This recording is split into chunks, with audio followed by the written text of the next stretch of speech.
na espiritu po ay hindi madalas na-recognize dahil madalas po Father and Son yung na-recognize. But the Holy Spirit is also a person. Question, nakita niyo po ba na mayroong word na Trinity sa Bible? O yung tripartite God? Trinity, nag-a-appear po ba yan sa Bible? Trinity, nakita?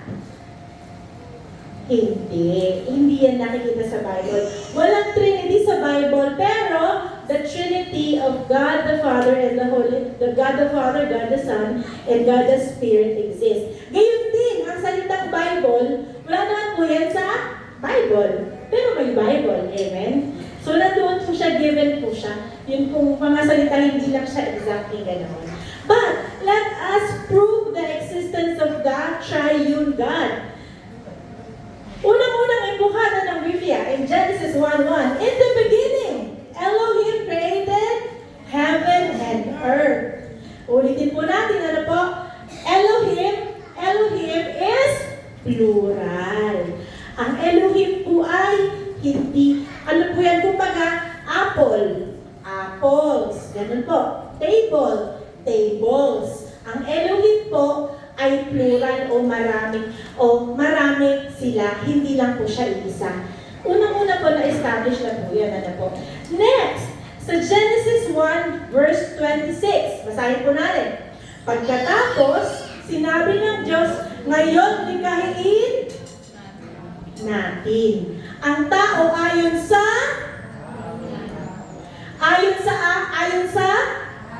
wais. Sila ang mamamahala sa mga isda at mga ibon sa ipatuloy. So, dito rin po makikita nyo na sabi ng Panginoon, natin. Ibig sabihin, marami sila, hindi po sila iisa lamang. Amen? So, the Father, the Son, and the Holy Spirit is one God, and there is a three dimensions, so may tatlong persona siya. So, ang pag-uusapan ko natin ngayon ay ang banal na Espiritu. Ang sabi po in John 14:26, but the Helper, the Comforter, the Advocate, the Intercessor, the Counselor, the Strengthener, and the Standby, the Holy Spirit, whom the Father will send in my name, in my place, sa Jesus po nagkasalita nito to represent me and act on my behalf, will teach you all things and He will help you remember all things that I have told you. Isa-isahin natin ang sinabi po ng Panginoong Jesus. The Holy Spirit is the helper o tulong. Siya po yung tumutulong sa atin. Siya po ang comforter o ang ating kaagapay. Kung meron tayong problema, ang una nating takbuhan, ang banal na Espiritu. Father God, let your Spirit comfort me right now. Let your Spirit, Lord God, manifest. Lord, nahihirapan ako, nasasaktan ako. Please comfort me. Pwede po natin sabihin sa Panginoon yun. Advocate o taga-suporta, intercessor or mediator o taga-pamagitan. Taga-pamagitan sa ating Diyos Ama. Counselor, taga-pagpayo. Grabe po, dahil po niyang kaya gawin, ano? At siya po ay ang ating tagapagpalakas. So kapag nanghihina ka, huwag kang tumakbo sa BFF mo muna. Huwag kang tumakbo muna sa boyfriend o girlfriend. Huwag kang munang tumakbo sa mga social media. Doon ka maghihinga. Diba mayroong naghihinga sa social media? Ano ba namang buhay to? Hirap na ako. Hindi, ang daming nag-like. Ang daming nag-like. Ano? Tapos, alam po, hindi siya nakagaan. Na-eskandalo ka lang po, amen? Kaya po, kay Lord natin ihinga. Okay? Balikan natin. So, meron ba kayong naalala kung ano ang description ng Holy Spirit? Meron po akong tatlong chocolate na ipapamigay. Naiwan ko lang sa bahay after ng service, ibibigay ko sa inyo. Sino po ang makakapagbigay sa akin ng isa pang name ng Holy Spirit? Yung pinakita ko kanina, takas ang kamay. Dami mo na. Taas ang kamay. Ano yung mga pinakita mo kanina? Taas kamay. Ano? Holy Spirit. Ulitin nga natin. Parang hindi kayo nakinig eh. Mami, nag-notes ka eh. Again. Ayun. O ngayon, ang lakas. Wala pa ng chocolate. Mamaya ang malagyan. Ng chocolate. Okay? Ang first mention po ng banal na espiritu is found in Genesis 1:2. Genesis 1:2, sinabi na po agad. Anong sabi po, ano? Ang lupa ay walang hugis. O anyo, dilim ang bababalot sa kalaliman at kumikilos ang Espiritu ng Diyos sa ibabaw ng tubig. Ang Espiritu po ng Diyos ay nandoon na. Alam niyo po, ganito po kabigat, ganito po ka-importante ang role ng banal na Espiritu sa ating buhay. And we should always honor the Holy Spirit because the Holy Spirit is God. Okay, para sa chocolate ulit, tingnan nyo na Ay, tutok na tutok silang lahat. Memorize. Okay. The study of the Holy Spirit is called pneumatology. Para pong pneumonia. Parang gano'n. Kasi hangin. Hangin air. Galing po din sa Greek word na pneumonia. Ay, pneumonia tuloy. Sa pneuma na wind or breath or spirit. Ano po? In Hebrew po, ang pangalan ng banal na Espiritu is the Ruach HaKodesh. Para minsan medyo po bumilib yung kaibigan mo, Ruach HaKodesh, manifest! Ano yun? May alam ka na, Holy Spirit ang pangalan yan. Amen? Okay. What is the study of the Holy Spirit? Taas kamay? Pneumatology. Siya lang magtaas ng kamay. Sabi, mamaya sister, ba't may chocolate ka? Okay. So, nalaman natin na ang banal na Espiritu po ay hininga. Tingnan nga sa kabila mo, sa katabi mo. Anong hininga? Sabi mo, Christine, yung tahilo, Ray. Hininga. Breath. Okay, ang sabi po sa Genesis 2:7, pagkatapos ginawa ng Panginoong Yahweh ang tao mula sa alikabok at hiningahan. Hinga. Yan po yung banal na Espiritu inihihinga sa mga tao. Amen? Hallelujah. So, alam niyo po, the Bible is also God-breathed. Nagtatanong tayo, paano ba nabuo ang Biblia? Sige nga po, sabihin natin, may nakakaalam ba dito kung paano nabuo ang Biblia? Paano nabuo ang Biblia? Ang sabi po, in 2 Timothy 3:16, all Scripture is God-breathed. Hininga rin ng Panginoon. Amen? And is useful for teaching, rebuking, correcting, and training in righteousness. So, maging ang salita ng Diyos po ay hininga ng Panginoong Diyos. At ang salita po ng Diyos ay si Jesus na nagkatawang tao. Ganun po sila ka-connected, ganun po sila ka-isa, ganun po sila ka-intertwined. At ang kapangyarihan nilang lahat ay pantay-pantay. Meron lamang po silang kanya-kanyang ministry. Amen? Alam niyo po, si Jesus po ay nagbilin. No? Ito pong John 16:7, si Jesus po ay nagbibilin. Nagbibilin po siya kasi sabi niya, kailangan niya umalis. Subalit, sinasabi ko sa inyo ang katotohanan. Ang pag-alis ko ay sa ikabubuti ninyo sapagkat hindi paparito sa inyo ang patnubay. Ang patnubay ay ang banal na Espiritu. Kung hindi ako aalis, ngunit pag-alis ko, isusubo ko siya sa inyo. So, imagine niyo po, si Lord, hindi talaga tayo iniwan. Amen? Kasi po, bagamat ipinadala niya ang kanyang anak dito at umalis din after 33 years, ang banal na Espiritu naman po ang kanyang pinadala. So, in spirit, kasama natin ang Diyos. Amen? Kasama natin ang Diyos. Diba? Yun po ang lagi natin iisipin. Pero ang sabi ni Jesus Christ, wait! Huwag muna kayong lalarga. Huwag muna kayong aalis. I am going to send you what my Father has promised. The promise of the Father is the Holy Spirit. But stay in the city until you have been clothed with power from on high. Ang salitang bunglod is, ito po yung kasuotang makalangit. Kumbaga po, ang banal na espiritu ay dinadamitan tayo. At ang damit po na ito ay hindi basta-basta dahil po ito ay may taglay na kapangyarihan. Mga kapatid, kapag nakilala natin ang banal na espiritu at na-extract po natin ang kapangyarihan na po pwede po natin makuha sa Kanya, grabe po ang manifestation ng Panginoon sa ating mga buhay. Amen. So the first physical manifestation po, pag alis ni Jesus, ito na po yung ibinibili niya. Antayin nyo, magpapadala ako ng patnubay, helper, counselor, strengthener. Antayin ninyo.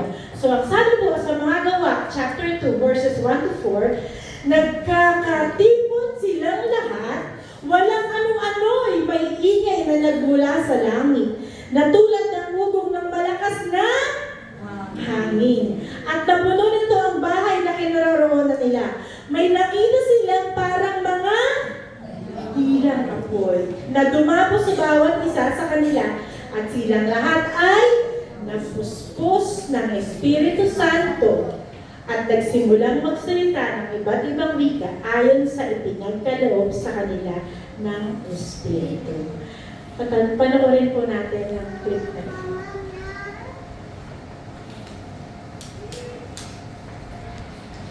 Dumadagundong na hangin at nag-aalab ng mga dila ng apoy na papasok po sa bawat pananampalataya. Grabe po ang manifestation ng banal na Espiritu pagkatapos ng gawain na ito, nang nangyari na ito, dahil po sila po ay nakagawa ng samot-saring milagro. Gusto mo po bang makagawa ng samot-saring milagro para sa Panginoon? Gusto mo bang maranasan ang banal na Espiritu sa buhay? Amen. Yun po ang kailangan natin lahat. Hallelujah. Naalala niyo po nung nasa ating getaway, no? Nagkaroon po tayo ng baptism. Nagkaroon tayo ng baptism. Ang sabi po in Matthew, kasi po kanina, ang sabi po, ang Panginoon ay parang dila ng apoy. Para po siyang umungugong na hangin. Ngayon naman po, ang Panginoon po ay tinawag na tila kalapati. Ang Panginoong banal na Espiritu. Ang sabi po ng mabautismohan si Jesus, kaagad-agad siyang umahon sa tubig. Nabuksan ng langit at nakita ni Jesus ang Espiritu ng Diyos na bumaba parang isang kalapati at dumapo sa Kanya. At isang tinig mula sa langit ang nagsabi, ito ang minamahal kong anak na lubos kong inalulugan. Na-imagine mo ba nang magpabaptize kayo na ganyan ang nangyari? Hindi lang natin nakita, hindi lang natin naramdaman, but it happened in the spiritual realm. Na ang banal na Espiritu ay bumaba at nanahan sa mga nagpabaptismo. Hallelujah. At ang Diyos ay tunay na nalulugod. Amen. Amen. So, meron po isang nakakita pang clip. Tingnan po natin ito. Panoorin po natin. Ito po ay isang baptism. Sa Honduras po yata ito. Panoorin po natin. Tingnan niyo po mabuti. Siya ay ating nang pinapalungkot yung mga espiritu, yung banal na espiritu ng Panginoon ay ating nang dinidisrespect. Hallelujah. So, napaka-powerful ng video na to kasi napakadalang naman pong makita. Yung ating pong ginawa sa Tito Renz baptism by water, yung ginagawa ni John. Pero ang ating pong, meron din pong baptismo sa banal na Espiritu. Ang sabi po in Lucas 3:16-17, dahil dito, sinabi niya sa kanila, binabautismohan ko kayo sa pamamagitan ng tubig. Ngunit darating ang kasunod ko ay magbabautismo sa inyo sa pamamagitan ng Espiritu Santo at apoy. Ang Panginoong Yesus ang nagbabaptismo sa atin ng Espiritu Santo at apoy. Hallelujah. Ang sarap kung ikaw yung binabaptismo na gano'n, yun lang nangyari. Grabe yung blessing na nag-uumapaw na mararamdaman mo, hindi po ba? Hallelujah. Napakabuti po ng Diyos. Pero you know what? Baptism is a choice. Kagaya po nung nakaraan, hindi naman lahat nagpabaptize because it is a choice. Wala pong pwedeng pumilit sa'yo because it is a choice. Si Lord po, hindi po siya diktador. Magpapaptize ka. Bago ka magpatuloy sa akin, magpapaptize ka. Hindi siya ganon. Haantayin ka niya na tumugon sa panawagan ng banal na Espiritu. Ang sabi po in John 14:16 to 17, dadalangin ako sa Ama upang kayo'y bigyan niya ng isa pang patnubay na magiging kasama ninyo magpakailanman. Siya ang Espiritu ng katotohanan na hindi matanggap ng sanlibutan. Hindi siya matanggap ng sanlibutan sapagkat siya ay hindi nakikita ni nakikilala ng sanlibutan. Yan po yung malaking problema kung bakit po ang mundo at ang Espiritu ay hindi magkatugma. Ano man ang ayaw mo sa mga kaibigan mo o sa mga kapamilya mo na nakalublob sa mundo, hindi talaga sila mag-respond. Bakit? Hindi pa nila na-experience ang banal na Espiritu. Hindi nila kilala. But is it a reason enough para tumigil ka sa pag-i-invite sa mga mahal mo sa buhay? Hindi. Yan ang utos ng Panginoon, palaganapin natin ang gospel. Ano po? So, yung mga taong kanta ng worldly song, puro kanta ng kalaban ang kinakanta, puspos sila. Pero puspos sila ng kanta ng kalaban. Amen? Yung mga taong puspos ng panonood ng mga Korean novela, ng mga pelikulang makamundo, marami naman guilty sa atin yan eh. Hindi naman sinabing bawal, pero ang tanong, mas marami pa ba yung pinapanood mong ganun kaysa sa mga preaching na available naman? Kaysa sa mga istorya ng Panginoon, mga Bible stories na available rin naman. Amen? Worldly lifestyle. And yes, kahit po ang mga Kristiyanong sinasabi na ay pwede rin wala banal na Espiritu. Bakit? Maaaring lumaki ka sa isang born-again Christian family na naakay ka na dun eh, pumunta ka na dun, pero never mong na-experience o never mong nakilala ang banal na Espiritu. Pwede! Hindi tayong lahat dito may banal na Espiritu. Pwede! Bakit? Hindi pa natin natatanggap ang banal na Espiritu. Ang tanong, gusto niyo bang matanggap ang banal na Espiritu ngayong umaga na ito? Amen. Hallelujah. So, paano tayo magsisimula?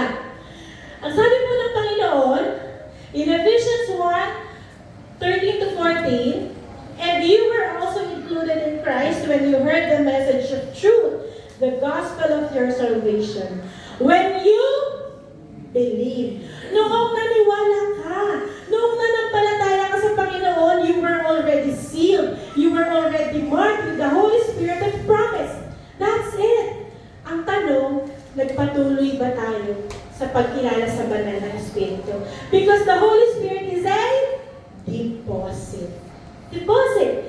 Guaranteeing our inheritance until the redemption of those who are God's possession, to the praise of His glory. Paano mo ba gumana? Paano mo ba mag-deposito sa isang bagay? Kunwari, nandito po ako sa tindahan ng mga musical instruments, ano po? Ngayon po, namimili ako. Meron po ako nakita na naka-sale. Gusto kong bilhin, pero hindi pa enough yung money ko. Pwede ko po itong bigyan ng deposit. So ito, brother Rene, i-deposit ko to ha. I-save mo lang sa akin. Sa ikalimang araw, babalik ako kasi sweldo yun. So meron akong deposit.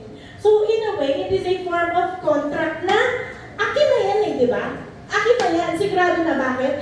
Kapag hindi ko yung pinalikan, sayang yung pera ko, yung dineposit ko. So akin na. Pero may mga pagkakataon na yung kontrata na yun, kung pwede, masira. Pwede ma-nullify. Paano? Pag pinuntahan ko siya, tapos nakita ko, putol na pala yung handle niya. Tapos, hindi na pala siya gumagana. Kukunin ko yung deposit. Hindi ko na siya bibilhin. Ganon rin po ang deposito ng banal na Espiritu sa atin. Kung pwede rin pong matanggal, kung pwede mawala, if we do not take care of ourselves. Kapag hindi natin i-reserve ang sarili natin para sa pagdating ng bumili sa atin. Ang Sabi ng Panginoon, binili tayo sa isang halaga. Hindi bilang, hindi ito, kundi dugo. Dugo ang iyong pinambili. And yet, kapag binalikan ka, sira ka, wasak ka. Tanggal ang deposito, tanggal ang banal na espiritu. And we don't want that to happen in our lives. Amen. So, first and foremost, ang mga don'ts sa Holy Spirit, do not grieve the Holy Spirit. Ang sabi ng Panginoon, huwag ninyong hadlangan ang Espiritu Santo. Huwag ninyong baliwalain ang anumang pahayag mula sa Diyos. So kapag meron nagsasabi sa'yo, yung maliit na boses na, huwag mong gawin yan. Hindi yan makakabuti sa'yo. Pinakinggan mo ang banal na Espiritu kapag sinunod mo. Pero alam mo sa puso mo, meron kang gusto kahit pinipigilan ka, ginawa mo pa rin. Bakit? Kasi mag-e-enjoy ka eh. Kasi yun ang gusto ng laman mo eh. Kaya kahit alam mo, may nagsasabi sa'yo na hindi pwede, gumo ka pa rin. That is grieving the Holy Spirit. Yung puti, yung Espiritu, yung apoy, yung tila, yung hangin na bumaba sa iyo, pinalulungkot mo every time you go with the will of the world. Sa tuwing nakikiayon tayo sa kalooban ng mundo, nalulungkot ang banal na Espiritu. Amen. So yun po, wag natin siyang hahadlangan. Ang sabi po ng Panginoon, templo tayo ng Panginoon. Hallelujah. Pangalawa po, pwede kang magsinungaling sa banal na Espiritu. Alam niyo po yung kwento ni Ananias and ni Sapphira? Ganito po, nagbenta po kasi sila ng lupa at napagkasunduan nila na ang pera mo ay iipunin at para yun sa Panginoon. So, nang nakapagbenta na po sila, si Ananias at Sapphira po ay nag-decide na magtabi ng parte nila. Pero ang napagkasunduan po kasi ay kabuuan. So, sabi po sa mga gawa, 5:3-5, kaya't sinabi ni Pedro, Ananias, bakit ka nagpadala kay Satanas at nagsinungaling ka sa Espiritu Santo? Bakit mo binawasan ang pinagbilhan mo ng lupa? Bago mo ipinagbili ang lupa, hindi ba iyon at nang maipagbili na, hindi ba iyo rin ang pinagbilhan? Bakit mo naisipang gawin iyon? Hindi ka sa taong nagsinungaling, kundi sa Diyos. Alam niyo po, napakahirap pong mangako sa Panginoon. May mga bagay po tayong, Lord, pag nagkatrabaho na po ako, maglilingkod po ako sa inyo. Pero nung nagkatrabaho, hindi na makapaglingkod. Lord, ito pong parte na to, pag nabenta to, ibibigay ko po sa inyo. Hindi lang 10%, Lord, gagawin kong 20%. Pero nung natanggap mo na, ang laki, 100,000. Lord, 10% na lang, pasok pa rin naman sa tithes, di ba? Pero hindi yun ang i-declare mo sa Panginoon.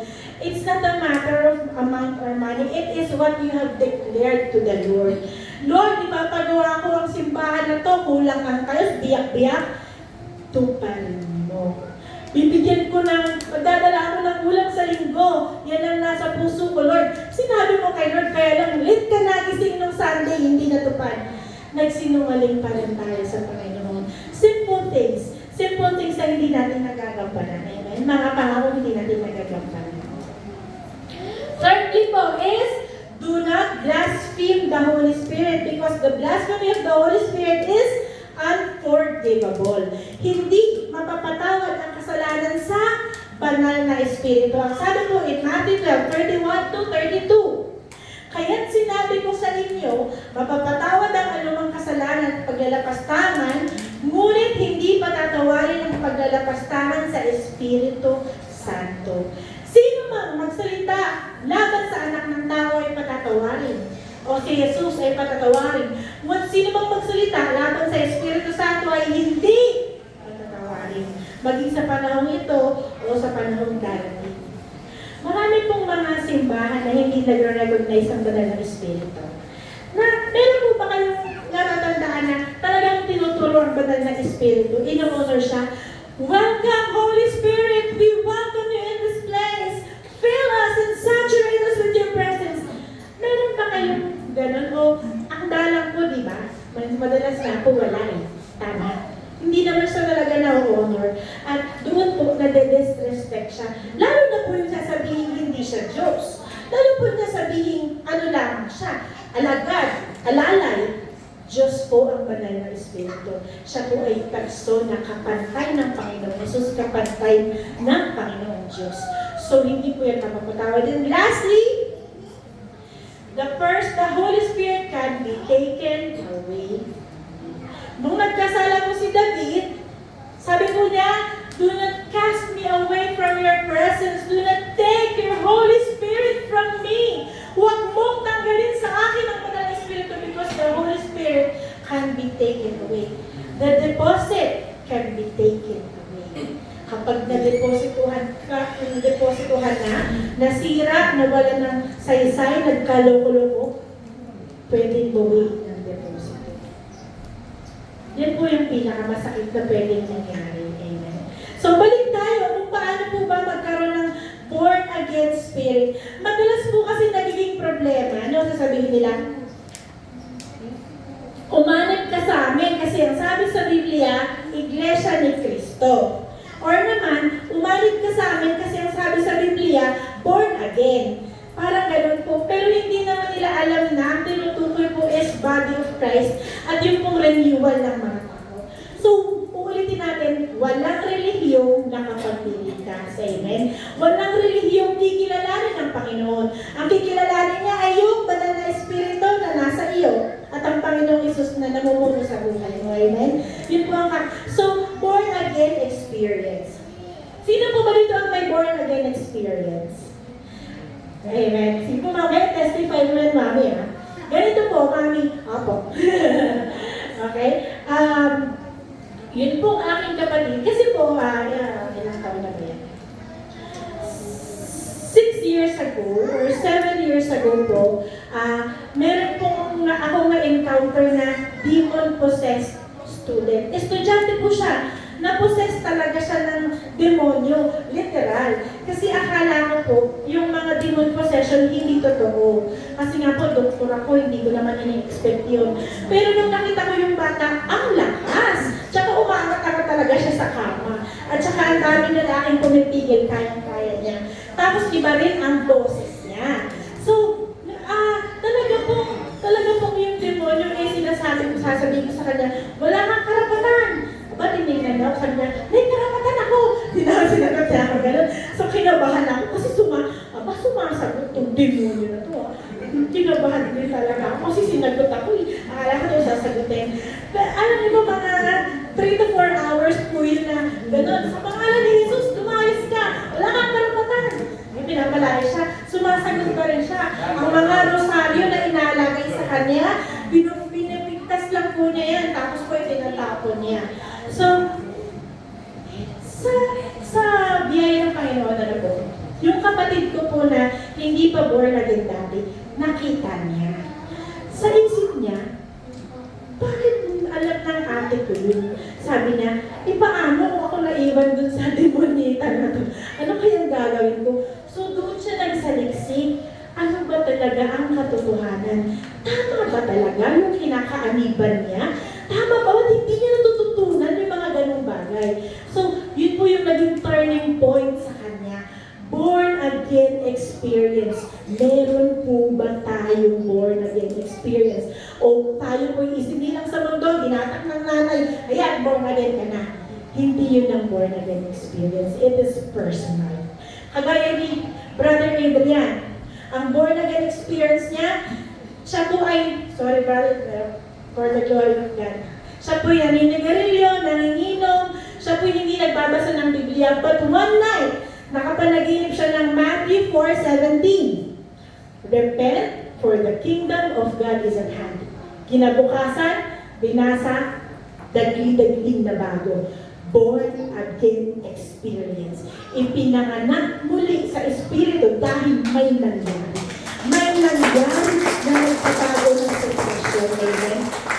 Yung testimony ko po, for 8 years, nag-church ako sa isang born-again church, pero hindi ko nararamdaman na nagbabago ako. After 8 long years, nagising ako bigla, hindi na ako kagaya dati. Hindi na ako kagayang pabalikin sa dati kong paniniwala. Nagkaroon ako ng born again experience bagamat dahan-dahan. Amen. So, yun po ang hinahanap natin. Ikaw ba, kapatid, ramdam mo na ipinanganak ka na sa Espiritu? Ikaw ba, kapatid, nararamdaman mo na iba ka na? Kasi ikaw lang ang makapagsasabi nun na iba ka na. Kung pwede mong sabihin na born again ka, pero ang totoo, born again ka na nga ba? Hindi born again na religion. Born again in spirit. Ipinanganak muli para magkaroon ng buhay na walang hanggan. Yun ang hindi naiintindihan ng mundo. So, dapat walking in spirit na tayo. Amen.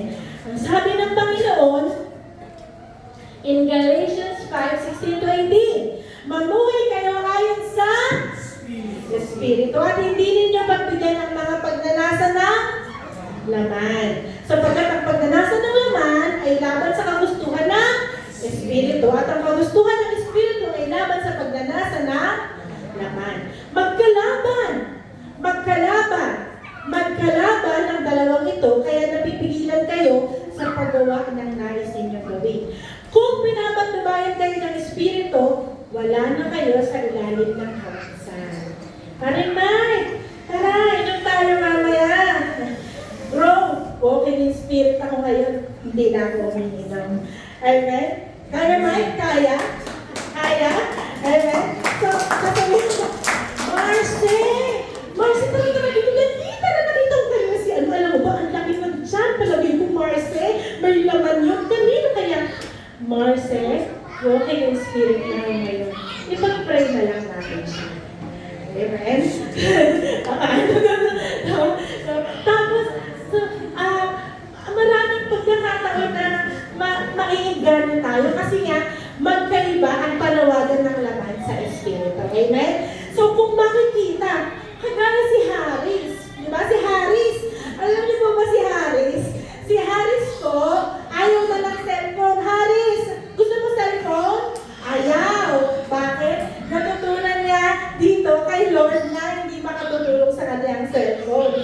O si Haris, di ba? Ay walking in spirit. Walking in spirit. So, kusa ang paggawa. At sabi mo dito, tingnan natin na. Kung pinapatubayan kayo ng Espiritu, wala na kayo sa ilalim ng karusan. Bakit? Alam niyo po, kapag inisa-isa po sa atin ng 10 Commandments, matatakot tayo. Bakit? Huwag kang pumatay, huwag kang magsinungaling, huwag kang magnakaw, huwag kang makiapid, huwag kang mangalunya, kumuha ng hindi iyo, magnasa sa asawa na hindi sa iyo. Mahirap yun kung sa sarili mo lang laman. Pero, kung nasa Espiritu ka, automatic siya. Yun ang ibig sabihin na hindi ka na under ng law. Under ka na ng Espiritu eh. May power ka to overcome. Kahit hindi mo pa alam yung 10 utos na yun, alam mo, by the Spirit of the Lord, hindi yan para sa akin. Yun po yung hinahantay natin na kailangan walking in Spirit tayo. So, saan ba nananahan ang banal na Espiritu? Ulitin natin, balikan natin. In 1 Corinthians 6:19-20, hindi ba ninyo alam na ang inyong katawan ay templo ng Espiritu na nasa inyo at ipinagkaloob ng Diyos sa inyo? Hindi ninyo pag-aari ang inyong katawan sapagkat binili kayo sa isang halaga. Kaya, gamitin ninyo ang inyong katawan upang maparangalan ng Diyos. Meron po akong pasyente na siya ay naninigarilyo, pero po siya ay matagal ng born again Christian. Ang sabi po niya sa akin, kasi naman Dok, hindi naman sinabi ni Lord na huwag kang manigarilyo. Totoo naman, hindi naman na sinabi. Nakita niyo ba na bawal manigarilyo sa Bible? Hindi naman, di ba? Pero sabi ng Panginoon, ang katawan natin ay templo ng banal na Espiritu. At kung templo tayo ng banal na Espiritu, ano bang makakasama sa katawan natin ay makakasama sa Espiritu ng Panginoon. Amen? So, kung mali, ginagamit natin ang ating katawan sa mga malalaswang bagay, hindi nalulugod ang banal na Espiritu. Matatalim na pananalita. Pag nagsalita ka, duguan yung mga nasa paligid mo. Ang sakit magsalita. Di ba? Merong ganun. Masakit magsalita. So, hindi nalulugod ang banal na Espiritu. Paano mo paparangalan ng Panginoon sa katawan mo? Alam mo po ang lumalabas sa salita mo is laging blessing, laging masarap sa pakiramdam. Ang lumalabas sa bibig mo, puro papuri ng Diyos. Pag ikaw ay nataliso, ay, thank you. Dahil nagulat ka, ay, thank you, hindi ako nangudgod. Alam mo po yung gano'n, na nagpumapaw ka sa gano'n. Yun po ang gusto niya. Ang sabi ng Panginoon, mapuspos at magumapaw sa banal na Espiritu. In Ephesians 5:18, huwag kayong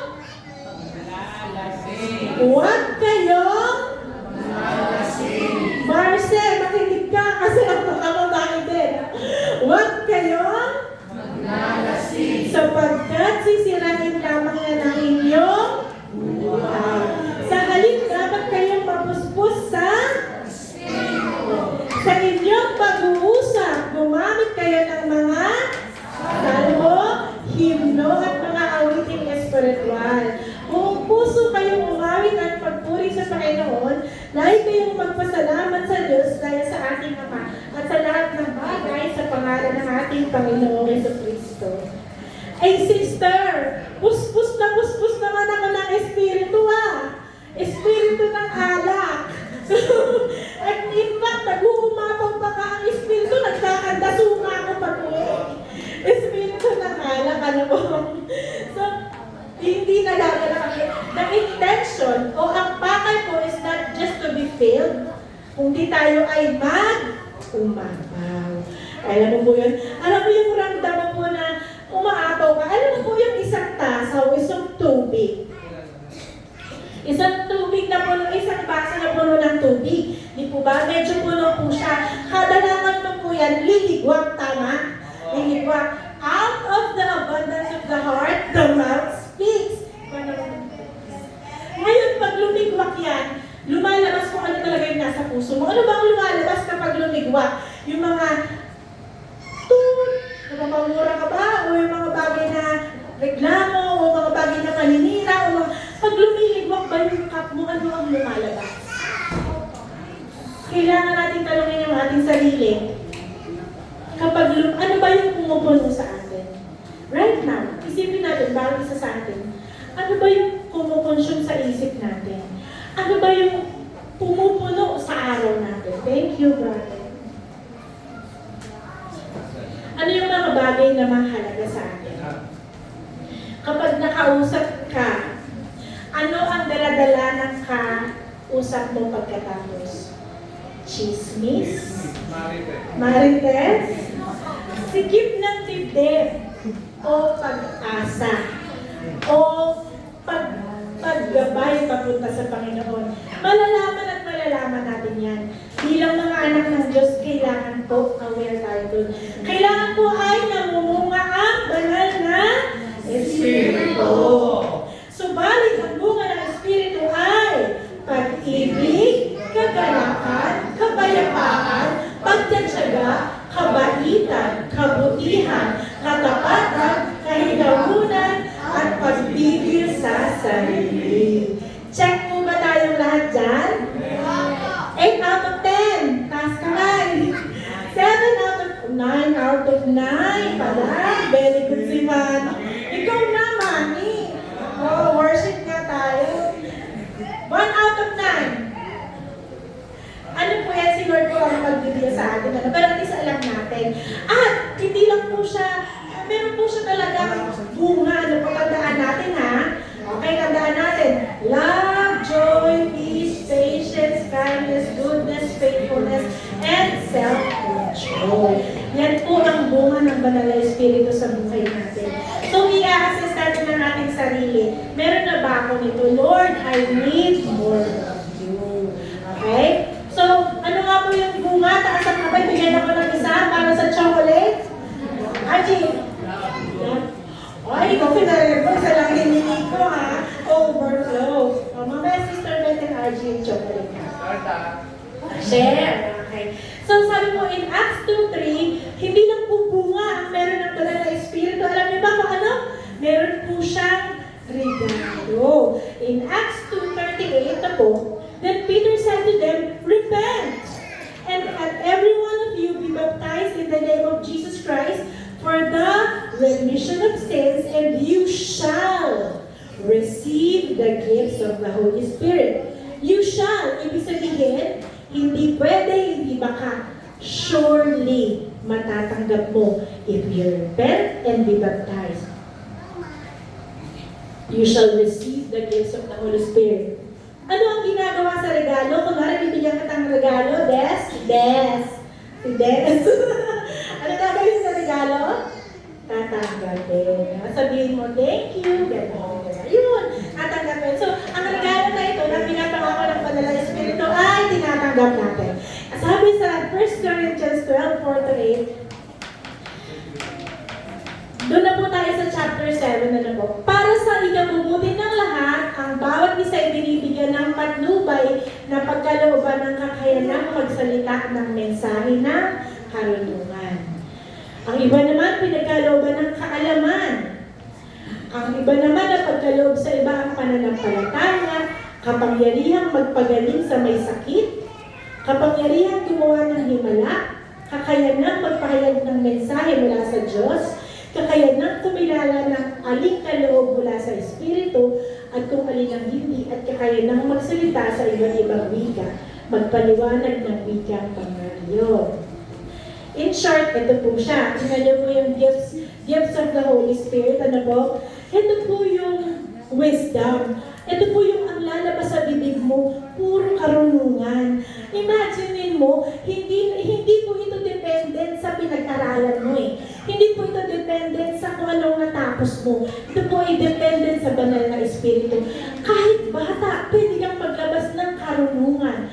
O pwede ka rin kung magpahayag ng word of knowledge. O ito po yung discerning spirit na hindi ka madaling alam mo na mayroong mali, mayroong ganito, mayroong kang nagagawa paraan, mayroong kang discernment. Meron naman po regalo ng pananampalataya. Meron po talagang nakakagawa ng milagro. Tao po yan na may Banal na Espiritu. At meron pong gifts of healing na nagpapagaling. Ang ganda, di ba, kapag sa bahay pa lang, napagaling mo na yung anak mo sa butsipon, hindi mo na nadala sa doktor, di ka na nagastusan. Gastos lang talaga yung mga doktor na yan. Ito po naman ay gift of prophecy. Pwede kang magsabi na, ito ang mangyayari, sabi ng Panginoon, magsisi tayo. Yan, pwede po yun. Or yung gift of tongues. Ito po yung pwede kang magsalita ng iba't ibang lengguwahe na hindi mo naman naiintindihan. Meron din naman pong gift na kung pwede mo pong i-interpret yung mga regalo na yun. Okay? Okay, again. Taas kamay. Bigyan mo ako ng isang regalo ng Panginoon. Taas kamay. Taas kamay. Taas kamay. Kitas. Gusto mo lang ng regalo? Akala na gusto niya ng regalo. Again, bigyan niyo ako ng isang regalo ng Banal na Espiritu. Taas kamay. Si Archie ulit? Ano Archie? Gift of wisdom. Very good. So, ayan, may share ka na. Gusto niyo po bang magkaroon ng mga regalo na to? Hindi po ito exclusive sa preacher. Hindi po ito exclusive sa mga apostles. Available po ito para sa ating lahat. Ayon sa kagustuhan ng Banal na Espiritu. Di ba nakakatuwa po, ano? Hallelujah. Alam niyo po, ang Banal na Espiritu ay omnipresent. Ang sabi po sa Romans,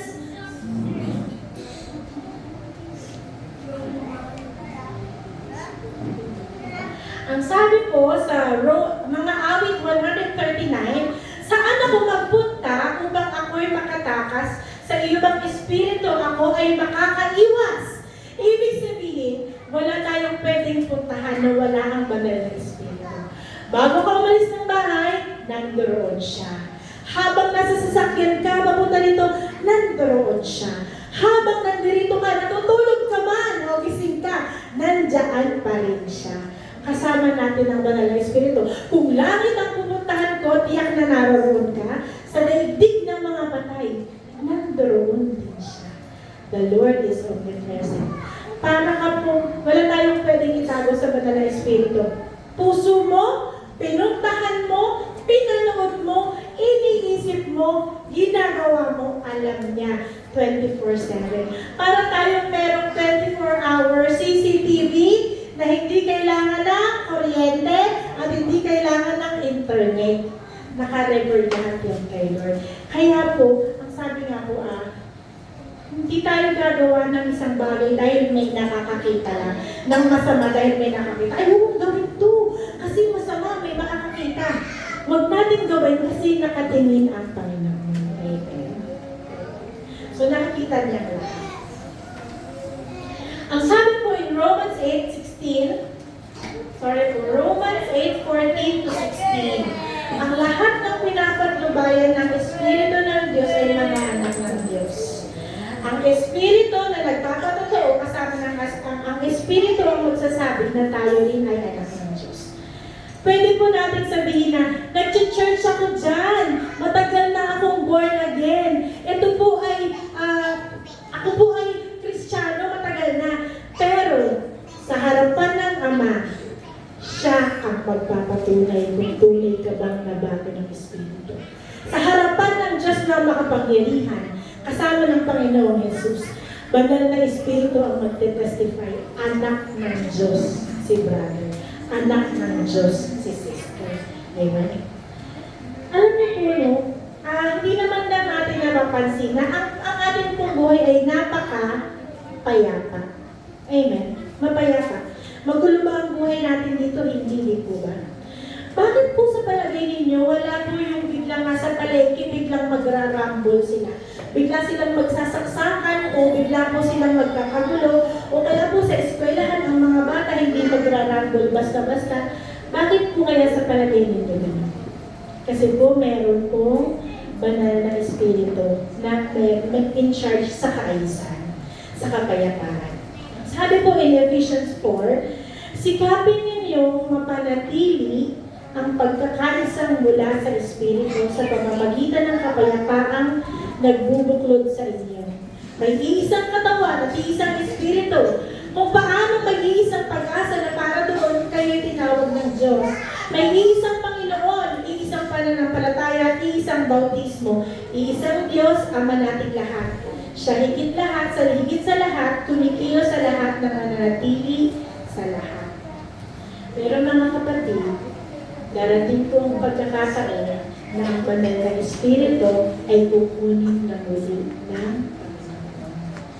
Ang banal na Espiritu po ay tinatawag ding restrainer o tagapagpigil. Tagapagpigil sa kasamaan. Tingnan po natin.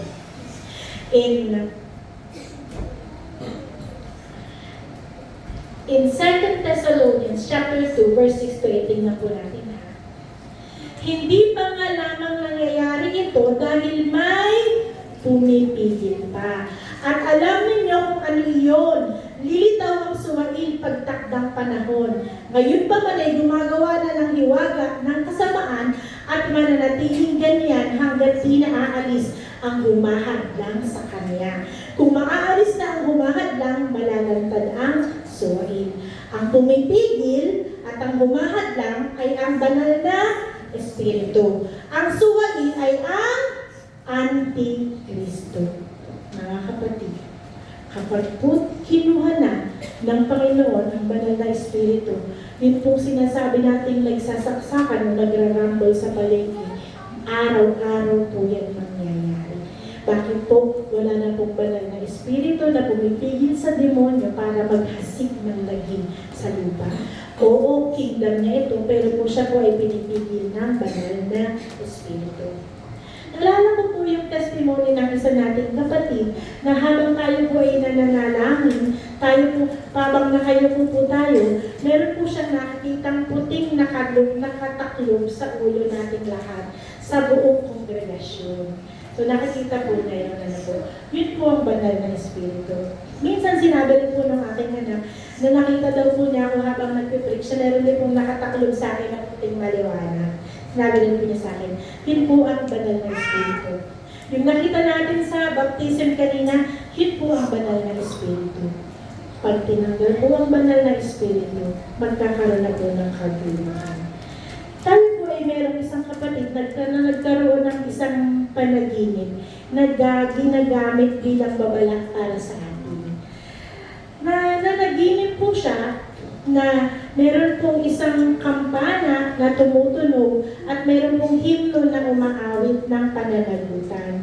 Ngayon po, sobrang bigat daw ng dibdib niya at nakaramdam po siya ng takot doon sa panaginip na yun. Pag na maging paggising niya, naririnig pa rin niya, hinahanap niya, pero hindi naman pala totoo. Kung sundi sa espiritu lamang niya.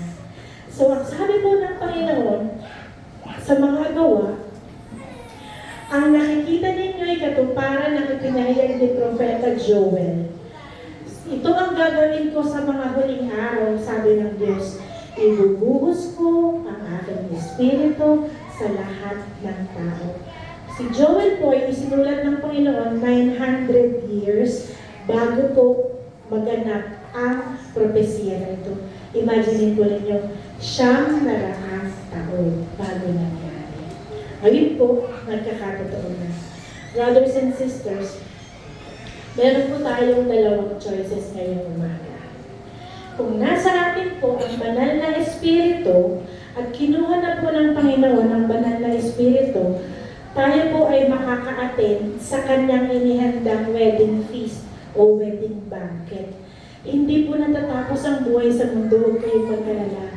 Akala natin patay na tayo after nito. There is so much more to life after this life. Makakarating tayo sa wedding banquet to be with the Lord forever. On the other hand, wala tayong banal na espiritu sa buhay, maiiwan tayo sa mundong ito to face the great tribulation that is coming upon the earth. Simple lang naman ang tanong ng Panginoon. Gusto mo bang tanggapin ang banal na espiritu sa iyong buhay? Gusto mo bang mag-manifest ang kapangyarihan ng banal na espiritu sa ating buhay? Ang sabi ng Panginoon, kung humihingi ka nga ng tinapay, bibigyan ka ba ng ahas? Kung humihingi ka ba ng pagkain, bibigyan ka ng alakdan? Ang mga masasamang tao nga marunong magbigay ng kabutihan sa kanilang anak. Gaano pa ang Diyos, lalo na ang inyong Ama na nasa langit, na magbibigay ng Espiritu Santo sa mga humihingi sa Kanya. Gusto mo bang hingin ang Espiritu Santo ngayon yung mga Gusto mo bang maranasan ang kapangyarihan ng Panginoon? Hallelujah. Gusto mo bang makita ang kapangyarihan ng Panginoon pagkilos? Meron kang kapayapaan, may kapangyarihan ka laban sa demonyo, meron kang katagumpayan sa buhay. Gusto ba natin ma-experience ang lahat ng ito sa kapangyarihan ng banal na Espiritu? Tayo pong tumayo and let us, hallelujah, honor the Holy Spirit. Hallelujah. Hallelujah.